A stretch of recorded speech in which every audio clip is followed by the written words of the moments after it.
threshold set, the odds wanna limit me. Teletronics hooked to my phonics, create the synergy. Locked in, your homeboy rap? Well, I'm not him. Built it from the ground floor up, you just walked in. Focus, I'm trying to buy a crib by the ocean, so I ain't gotta listen to any more of your bullshit. A dangerous collection of skills, create motion. Taught me how to sharpen my clarity when the lows hit. Hey everybody, it's Drew with Universal Audio, and today, for a limited time, you can get the most famous compressor of all time for free. It's the UA 1176 Classic FET Compressor. Click the link in the description to get it directly, or go to uaudio.com. To celebrate this limited time free giveaway, I'm gonna shine a spotlight on this amazing compressor and show you what it can do. And I'm gonna cover the other 1176 variations that you'll find in the UA 1176 Classic Limiter Collection. Now, if this is the first time you've ever touched an 1176 and you just wanna have some success with it, or maybe you own the collection already and you just want a refresher on what is cool and unique about each version, keep watching and be sure to use the chapter markers to navigate to the parts of the video that interest you most. Let's get started. Let's start out with the basic parameters of an 1176, what they do and how to think about them. 1176s have input, output, attack and release knobs, and ratio buttons. There's also another column of buttons on the right that power the plug-in on and off, as well as determine what the VU meter is showing, either gain reduction or output levels. One thing you might notice that's missing from other compressors is a threshold control. The 1176 is a fixed threshold compressor, so you use the input control to drive signal into the circuit. This results in more compression, and then you can compensate by adjusting the output. It can be helpful to picture the threshold as an imaginary line in between the input and output controls, and you'll work the knobs like this, moving them towards each other for more compression and away for less. Another quirk of 1176s is that the direction of the attack and release knobs are likely the opposite of what you're used to, with clockwise being faster and counterclockwise being slower. But don't let any of that mess with your head. Just know that it's always working hard to make your tracks sound awesome. So let's listen to some drums while I adjust the attack and the release. Let's start by adjusting the attack. Notice as I move it faster, the output meters peak at a lower level and we hear less drum transients. And when I move it counterclockwise to slow down the attack, the peaks of the signal are let through and I get more attack on the drums. Now let's adjust the release time. When you start in the fastest position, you get the most aggressive sounding compression. This is what I do most of the time. As I move it counterclockwise to slow down the release, it becomes smoother and less aggressive, and at some point becomes so slow you don't even notice the compression because it's always happening. As for ratios, we have the basics 4:1 up to 20:1. But this plugin also has the famous all buttons in mode. This turns it into a hyper compressor capable of some seriously cool sounds. Let's take a listen.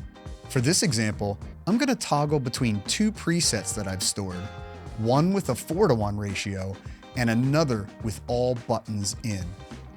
As I go back and forth, you can hear that we go from a pretty aggressive compression setting to an even more aggressive over-the-top compression.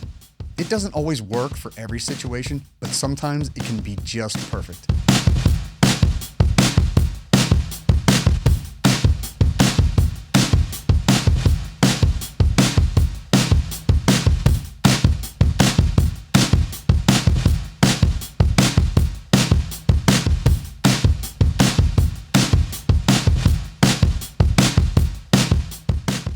Ratio can be thought of as the intensity or the amount of compression that will be applied to the signal that's above the threshold.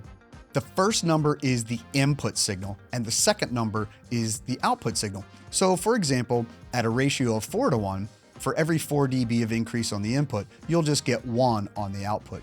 We'll talk more about ratios later when we're looking at the collection, but for now, let me show you my starting points when using an 1176.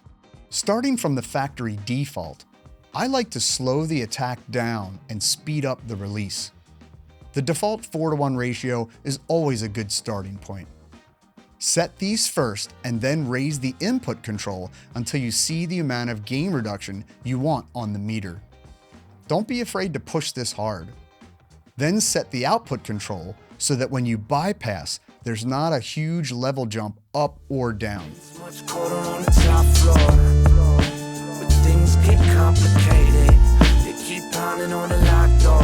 Knock, knock, knock, they miss their payments. They talk louder on the ground floor, but don't get me mistaken.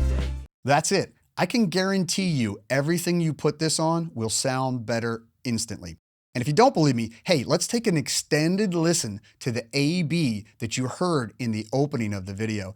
And be sure you're on good headphones or studio monitors. So I've got these basic settings going on a mix with the 1176 FET compressor on a bunch of buses. I want you to hear the cumulative effect of this process and its color and compression across all the major elements of the mix. Let's listen and be sure to notice how the track becomes glued together with a subtle sheen across it and a very subtle tucking of the mids, making everything just bigger, fuller, and more sonically rich.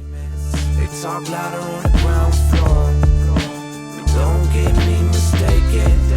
I came straight from the basement. Don't make this complicated. Threshold set, the odds wanna limit me. Teletronics hooked to my phonics, create the synergy. Locked in, your homeboy rap? Well, I'm not him. Built it from the ground floor up. You just walked in, focused. I'm trying to buy a crib by the ocean, so I ain't gotta listen to any more of your bullshit. A dangerous collection of skills, create motion.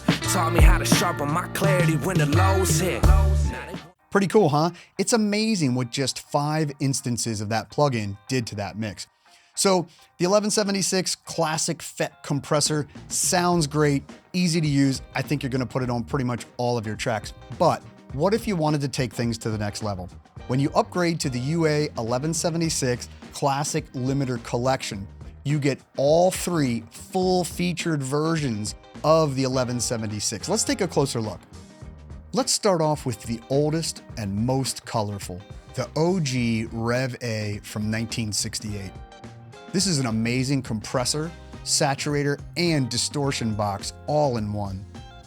You'll use it on vocals, bass, or really anywhere you want that signature grab and grit they're known for.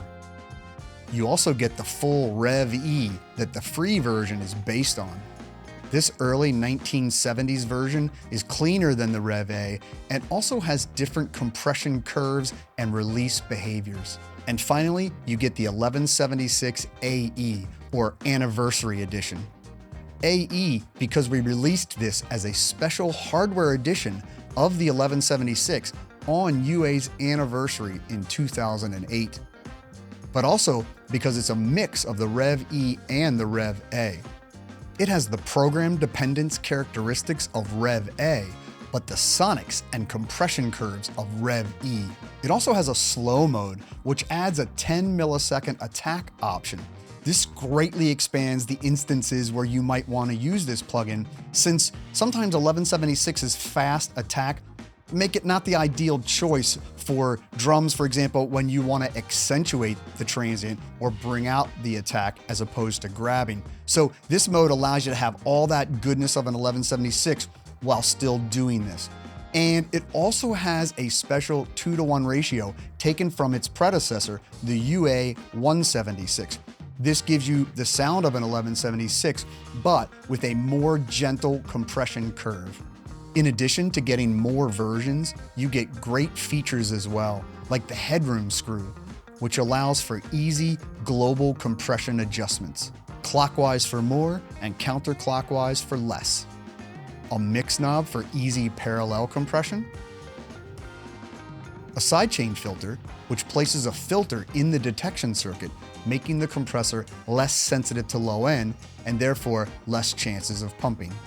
And you get gain reduction bypass, or off mode, which allows you to turn off the compression and use the 1176 as a tone box or even a distortion box. This can also be achieved by deselecting all ratios. In fact, with the 1176 AE, it's the only way to get this behavior. And speaking of ratios, you get all the other combination ratio settings for maximum sonic choices. In addition to all buttons in mode, you can play around with several other ratio combinations as shown here. Especially cool on the AE, featuring the 2:1 low ratio. I hope this video has helped you to better understand and use 1176s in general, and given you some ideas on how to apply the other variations that are part of the collection. And don't forget to check out the amazing user manual for even more information. And as usual, be sure to like, subscribe, and hit that bell so you're notified of all new UA content. And let me know in the comments, what do you want me to cover in the next video? I want to hear your ideas. I'll see you next time.